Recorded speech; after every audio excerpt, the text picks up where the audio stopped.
So today's topic is study why firms keep $1 in one company and $10 million in another that you'll never trace. Let's start with a startup. Logo clean है, office classy है, website fully professional, founders face, revenue numbers, media, articles, सब कुछ public में है. But असली पैसा वो सबके सामने नहीं होता. What you are seeing is just the cover. The real wealth is hidden, protected and layered. Imagine a brand doing 40 crore per year. You search their filings, look small, thoda profit, few employee, leased office. But here's the catch. Public company के पास सिर्फ 1 million दिख रहा है, but 10 million कहीं और safe है, जहाँ कोई सोच भी नहीं सकता. This isn't luck. This is structure. ये पूरा सेटअप केयरफुली डिजाइन होता है. कंपनी ए जो दिखाते हैं सबको, कंपनी बी आईपी, ब्रांड और टेक ओन करता है. कंपनी सी एडवाइजरी या कंसल्टिंग फर्म्स, फेक इनवॉइसेस बेचता है. कंपनी डी होल्डिंग कंपनी है, सब कुछ ओन करता है, खुद कुछ ऑपरेट नहीं करता. ऑन पेपर अलग अलग, लेकिन कंट्रोल एक ही ग्रुप के हाथ में. Let's see a real world breakdown.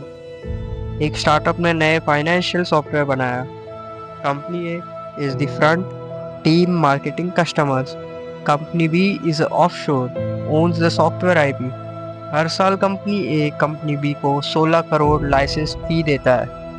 फिर कंपनी सी फाउंडर का ट्रस्ट ओन करता है, 8 करोड़ कंसल्टिंग चार्ज करता है. रिजल्ट, कंपनी ए के प्रॉफिट इक्वल्स टू 0 या लॉस, लेकिन असली पैसा साइलेंटली एक्सट्रैक्ट हो गया होता है. Why do they do this? Asset protection. अगर कंपनी ए पे केस भी हुआ, कुछ लूट नहीं सकते. टैक्स ऑप्टिमाइजेशन, पैसा शिफ्ट होता है लो टैक्स जोन्स में. यह जोन मीन्स डिफरेंट कंट्री जहाँ पर टैक्स कम होता है. Risk free control. नाम पब्लिक में नहीं होता, लेकिन पावर सब कुछ ओन करती है. Clean banking trail. Revenue India या यूएस से निकला, पर एंड में लैंड हुआ केमन या दुबई के ट्रस्ट में. पेपर पे क्या दिखता है कि कंपनी ए 23,000 बैंक में है, कंपनी बी में 4.2 crore slightly and silently offshores में है. कंपनी सी बस invoices. Company D no employees, no website, but owns everything. Regulators company A को चेक करें तो कुछ मिलेगा नहीं, because the empire is built to stay invisible. Is this legal और लीगल? 100% लीगल है ये सब. This is an evasion, it's strategy built on intercompany billing, transfer pricing, IP licensing, trusts and foreign entities. It's not जुगाड़, it's engineering. क्या सीखना चाहिए हमें इससे? कि जब भी किसी सक्सेसफुल ब्रांड, इन्फ्लुएंसर या कंपनी को देखो, remember they don't keep wealth जहाँ तुम देख सकते हो.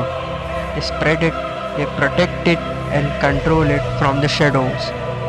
So आज का टॉपिक के रिलेटेड फाइनल कोट होगा कि poor people own everything in their name, rich people own nothing but control everything. So next time कभी भी कोई इन्फ्लुएंसर बोले कि नहीं हमारी सैलरी इतनी नहीं है, हम इतना नहीं कमाते इन्फ्लुएंसिंग से, बिलीव मत करना उन पे.